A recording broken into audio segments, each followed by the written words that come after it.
The group was also apocalyptic. He believed that Christians would go through the tribulation period. So he wanted to have a place of refuge for people to come to, that we could clothe them and house them and feed them and that kind of thing. But how are you going to protect yourself? Because it's not just good people coming out of the cities, there's going to be bad people also who want to take what you got. We spent $52,000 on guns, ammunition, and military equipment and started training. If you wanted to join us, you had to live on the property. You were committed 100% or not at all. At our peak, we were 150 men, women, and children. The guys didn't judge me, didn't condemn me, were very proud of me. I was bullied a lot when I was a kid because I was sick a lot. I couldn't do sports.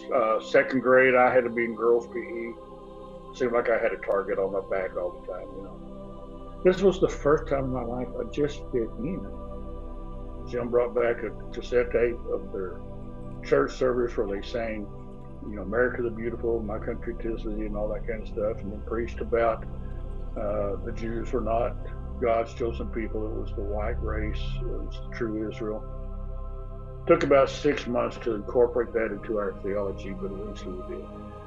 We had Aryan Nations, the Klan, Posse Comitatus, the Christian Patriots Defense League come down and teach.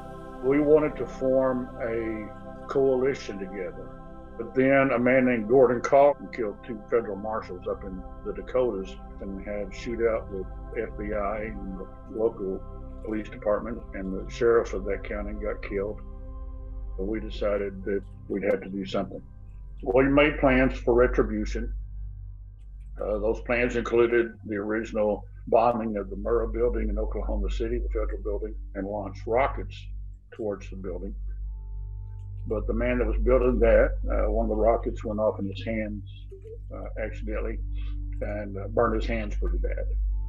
So we decided, well, that's not what God wants us to do. We tried to blow up a pipeline in Arkansas. That didn't work. We had scorched a synagogue and a gay church, hoping to burn them down, and all they did was scorch the doors. Give me a silenced weapon and a briefcase bomb, and I'll go make it happen. So we drove to his old church, number one gay church in the country. Neither of us had been around homosexuals before. We were kind of under the stereotype of, you know, we'd go in there and there'd be this sexual orgy going on kind of thing. And I started looking around. These people don't look any different than I look. What have these people really done to me? They haven't hurt me. They've never hurt my family. These people are only trying to find their place in God like I'm trying to find my place in God. And for the first time, I didn't see them as homosexuals. I saw them as Christians. Couldn't kill Christians. So I told my friend that we're leaving. We took the briefcase and left. If I had done this, this would have been the biggest domestic terrorist act in U.S. history at that point. I'd have been guilty for the murder of 60, 70 people. I had gotten to the point where I was just tired of it all. It had become a nightmare for me. On April 19th of 85, we started a 4-day armed standoff with the federal government, a total of about 300 law enforcement officers from FBI all the way down to, you know, the locals. I had 21 charges against me. If they stacked them up one on top of the other, I was facing 210 years. So I told Jim and the other guys, I'm plea bargaining. I'm going to plead guilty. I'm tired, and I just want to go back to my family. Spent 26 months altogether. It's not scriptural.